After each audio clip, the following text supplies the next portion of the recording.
प्रभु के चरणन में सदा पुनि पुनि करूं प्रणाम। यही कहूँ भूलूं नहीं मेरे प्रियतम राम। संत शिरोमणि श्री हनुमान जी जब लंका गए तो वहाँ सबसे पहले उनका परिचय विभीषण जी से हुआ। वे विभीषण जी से मिलते हैं और विभीषण जी बड़े दुखी होकर श्री हनुमान जी से कहते हैं कि हे पवन सुत हनुमान, हम रावण और उनके साथियों के बीच में उस प्रकार यहाँ रहता हूँ जिस प्रकार दांतों के बीच में जीभ रहा करती है। सुनहु पवन सुत, विभीषण जी कह रहे हैं, सुनहु पवन सुत रहनी हमारी, जिमि दसुनने मोहु जीव विचारी। और हमारा शरीर भी तामसी है। तामसी शरीर होने के कारण भगवान के चरणों में प्रीत भी नहीं हो पाती है। तो ऐसी स्थिति में क्या भगवान हमारे ऊपर कृपा करेंगे?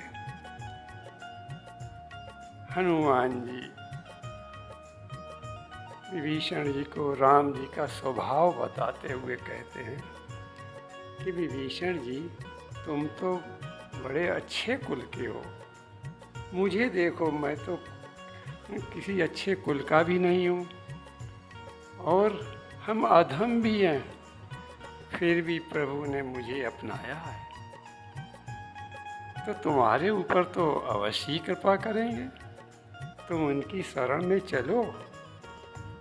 अस में हनुमान जी कह रहे हैं अपने लिए, अस में अधम सखा सुनो। हे सखा सुनो, मैं बहुत अधम हूँ। अब सोचो कौन कह सकता है? हनुमान जी इतने ज्ञानी नाम अग्रगण्य होते हुए, भगवान के सेवक होते हुए भी क्या कह रहे हैं कि अस में अधम सखा सुनो मोह पर रघुवीर। लेकिन भगवान कैसे हैं कि कीनी कृपा, राम जी ने हमारे ऊपर भी कृपा की है और उस कृपा की याद करके भरे विलोचन नीर, हनुमान जी के नेत्र सजल हो गए। और हनुमान जी ने विभीषण जी को बहुत समझाते हुए कहा कि सुनो, मैं राम कथा में भगवान की कृपालुता का भी वर्णन तुम्हें सुनाता हूँ और वो सुनकर तुम राम जी की शरण में चलो।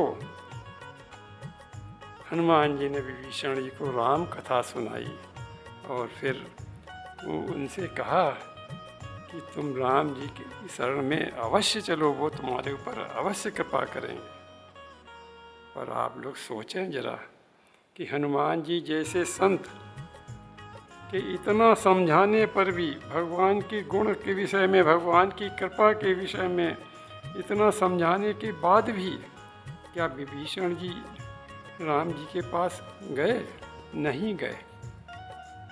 और गए तो कब गए?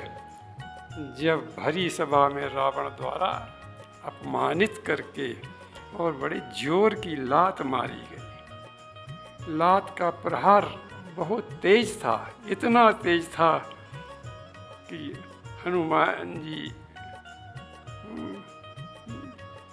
कह रहे हैं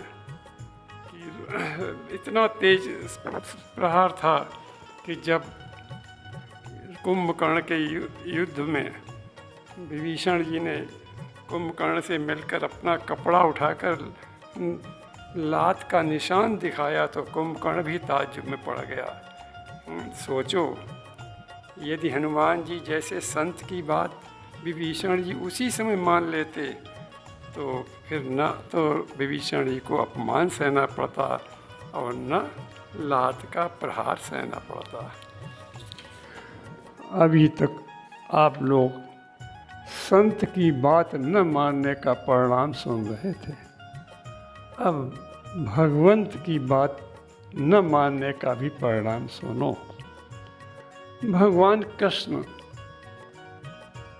हस्तिनापुर पहुँचे तो दुर्योधन ने उन्हें भोजन करने के लिए निमंत्रण दिया, लेकिन भगवान कृष्ण ने उस निमंत्रण को स्वीकार नहीं किया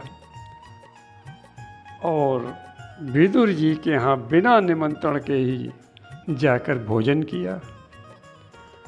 भोजन करने के बाद भगवान कृष्ण विदुर जी से कहने लगे कि हे विदुर जी, आप हमारी बात मानकर 1 वर्ष के लिए तीर्थ यात्रा पर चले जाओ, इसमें ही आपका कल्याण है। पर विदुर जी नहीं गए और एक दिन धृतराष्ट्र के सामने ही दुर्योधन ने विदुर जी को दासी पुत्र कहकर बड़ा अपमानित किया और अपमानित ही नहीं किया, धक्का मारकर निकाल दिया। सोचो, विदुर जी ने यदि भगवंत की बात उसी समय मान ली होती और तीर्थ यात्रा पर चले गए होते तो आज दुर्योधन द्वारा धक्के नहीं खाने पड़ते और न अपमान सहना कर पड़ता। अतः भगवंत और संत की बात न मानने से अपनों द्वारा ही लात और धक्के खाने को मिलते हैं।